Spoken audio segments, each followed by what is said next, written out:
তারা যে আমাদের কথা শুনতে পারছে, আমাদের দুঃখ বুঝছে, সেটার জন্য আমরা একটা আনন্দ মিছিল করতে পারি। সেই সুবাদে আজকে আমাদের আনন্দ মিছিল। তিনটা কারণ। এক নম্বর কারণ, আল্লাহর কাছে শুকরিয়া, দীর্ঘদিন পর হলো এই গাড়ি টমটম গাড়িগুলি নিয়ে যে সিন্ডিকেট চলছিল, গাড়ির লাইসেন্স না দিয়ে ব্যক্তির লাইসেন্স দেওয়া হয়েছিল, আমরা কথা বলতে পারতাম না।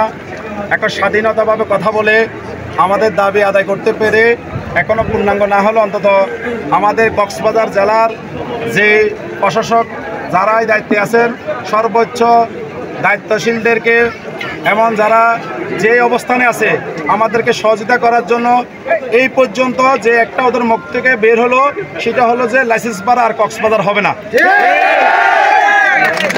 অন্তত আপনাদের মাধ্যমে আমরা রাস্তায় যদি থাকলো, আমার মনে হয় সত্যগুলি যাচাই বাছাই আপনাদের মাধ্যমে পেয়েছে।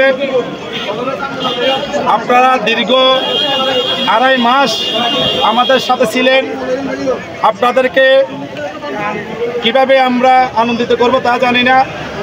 আমরাও বৃষ্টিতে ভিজলে আপনারাও ভিজেন। পুরা মিডিয়া ভাইদেরকে একটু খুশি এবং তাদের আন্তরিক দেখে সেই খুশি রাখতে না পেরে আমাদের এই আনন্দ মিছিল। পরিশেষে আমাদেরকে যে রায় দেওয়া হবে, এমন এই রায়ের জন্য যারা প্রকৃত গাড়ির মালিক, তারা কতজন আছে লাইসেন্স ভাড়া দিয়ে চলতো, এই তালিকা অতীতে কোনো প্রশাসক নেই। বর্তমানে যারা প্রশাসক আছে তারা আমাদেরকে যে অন্তত একটা তালিকা চেয়েছে, দিবে কি দিবে না এদের ব্যক্তিগত ব্যাপার, কিন্তু একটা যে তালিকা চেয়েছে এর চেয়ে বড় আনন্দিত আর কিছু হতে পারে না। অতীতের কোনো প্রশাসক এরকম শ্রমিকদের তালিকা চাই নাই, এমন শ্রমিকদেরকে দেখে দেখে লাইসেন্স দেওয়ার জন্য সিদ্ধান্ত নেই।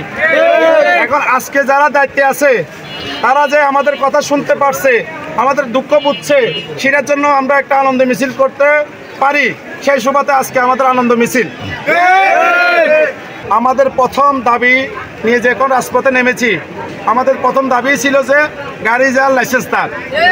সেই সুবাদে যদি পৌর কর্তৃপক্ষ উনি যদি বলে যে যার গাড়ি আছে, একটি লাইসেন্স আছে, তাকে আমরা রিনিউ করতে দিতে পারবো কিনা, তখন সেই সুবাদে আমরা অবশ্যই বলতে পারি যে সে হকদারি, তাকে রিনিউ করা হোক।